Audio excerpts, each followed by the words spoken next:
Some years ago, I was working in the Kruger National Park on one of these safari vehicles, and this is where I met with Frans du Toit. Now, it's people like him and their stories that inspired me to also become a trails guide. I'm going to capture a lot of these stories in the future, so if you haven't subscribed to our YouTube channel, please consider to do so. I'm at the Kruger International Airport near the Kruger Park, near Nelspruit and White River.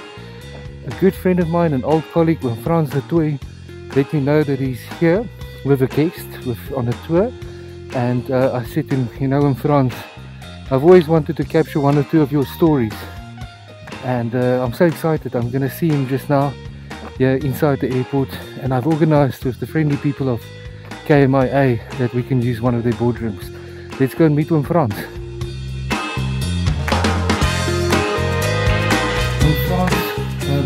I know in Afrikaans we say oom, we say uncle when we greet somebody that potentially it could be your dad.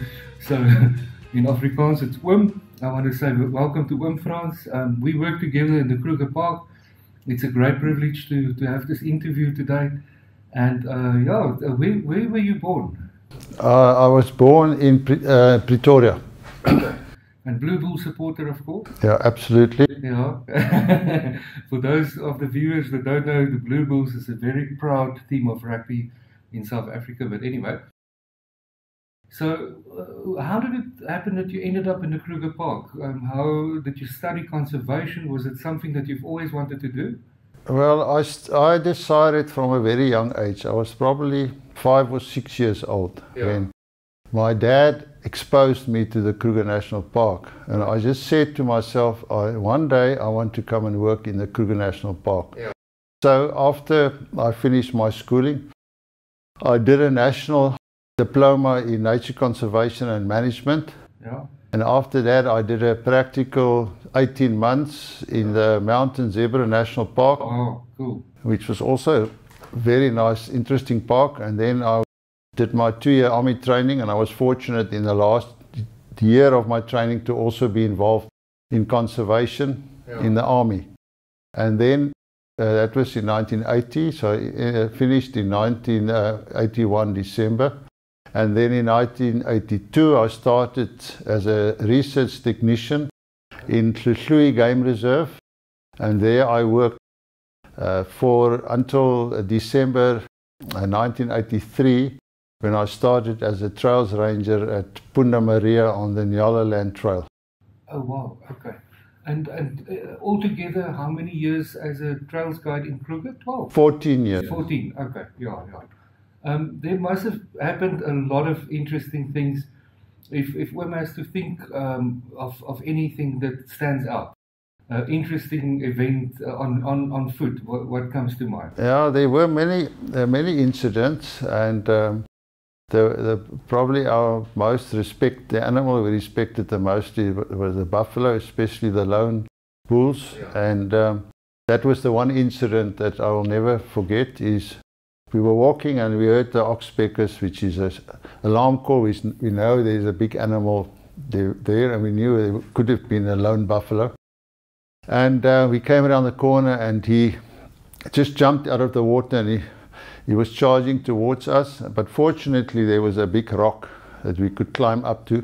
Yeah. And then he charged, and then he actually hit a tree, and his horns got stuck in the tree. Wow. It was 2 branches, and the horns got stuck, and that gave us enough chance to get up on the rock. Fantastic! Wow. Did you ever have to shoot an animal? No. I had to shoot warning shots for lions and for buffalo, not buffalo, for lions and for elephant. And then we also had a very close shave once when we walked through a reed bed. We had to cross the dry riverbed, and the first thing I saw were young baby lions, cubs, very small, and I knew obviously mother must be close. And the smaller the cubs, the more aggressive the mother. Yeah. So I slowly retreated, but she came out like a flash, and she charged us, and I actually had the river sand, as she stopped, I could feel it on my leg. But then as soon as you retreat, then they will leave you alone. They give you a warning, and if you retreat, then they're clever enough to know it's not a threat anymore, and they leave you alone. Wow. Any funny thing that happened whilst guiding on foot? Yeah, I've had some funny things. I had a group from Israel, and it was not an easy group. We were walking and they didn't really listen when I gave a command, and one was lagging behind all the time. And he had a big camera with him. Those days, a big video camera. Yeah. And but he had it. It was almost like a movie camera. You know, I had it on a big sling. Yeah. And he was behind, and I said, "Come closer, come closer." Next minute, a rhino appeared. Yeah. And he got a fright. He ran to us, and the camera was behind him, hopping up on the ground. I don't think it was operational afterwards. So, but he learned his lesson. He never stayed far behind us. He was always close after that. I can just imagine. Frans, and something that obviously the Kruger is special to all of us. But when you're on trails, it's different than, obviously so much different than to be in a vehicle. I don't take anything away from being in a vehicle, but on foot, it's special, isn't it? Yeah, well, you have to get close to animals on foot is not so easy. Everything must be in your favor. So to keep the interest of the people, you have to concentrate on smaller things, even things like dung beetles and a midden. Yeah. You know, a midden where dung beetles are busy working the dung. And of course, if you go in the north, on the Nyala Trail where I started, the birding is absolutely phenomenal. So we used to get a lot of birders up there. Yeah. Mm. Frans, and after the Nyala Trail, what was the other trails? Yeah, I was at the Nyala Trail. I worked at the Nyala from 83 till 1989, and from 89 till 97 I was based. So I went right from the north to the south. I was based at the Volleyte Trail. Okay. But we also, it was, when you're at Malaria, you're very isolated, and as soon as the kids went to school growing age, we had to get closer to a town. So we stayed, our house was at Malalaan Gate, but the trails was in the mountains there near Bergendal. And Bushman paintings, on which of the trails did you see them? Yeah, we had about, we had a few sets on the Volleyte Trail which I did, but the Bushman Trail was specifically established because of the incidents of Bushman paintings. And of the colleagues that we worked with over the years, which characters stand out of the Kruger colleagues? Yeah, well, except me. There are a few that stand out. The one was a guy, if I can use names, the one was a guy called Sam Fourie. He came out of the reconnaissance as a ranger. Yeah. He was a very nice man, but unfortunately from the trails he joined the anti-poaching section, and he was out looking for spoor, you know, for tracks, and he had a lady with him, and an elephant bull charged them. And he thought this elephant is just a mock charge, and he couldn't load the rifle quick enough, so the elephant trampled him, which was very sad. Oh, that's sad. Yeah, and then I had another colleague with me. His name is Rian Labeskagni. He's working up in East Africa now. Yeah. He's very, very handy. He built us a contraption for the fire on a wheelbarrow that everything was there. You know, you could put your coals in there and everything. So I said to him, he should have, you know, he should have. People were interested in buying it, yeah. So he should have trademarked it for him. Yeah. Yeah, he must maybe still do it. Frans, if you could say your interest, was it more the birds or is it the whole thing? Tracking? It was the whole thing. Yeah. Obviously up north, because it's birding, you develop a interest in the birds. Well, I had an interest before, but then you get to know your birds, and also trees. I have a very soft spot for all the indigenous trees in the park, especially up north, because there's trees that's endemic to that area, the sandveld area around, and you find them nowhere else in the park. Exactly. Yeah. No, that northern band, as we say. Yeah. Did you get malaria during your career?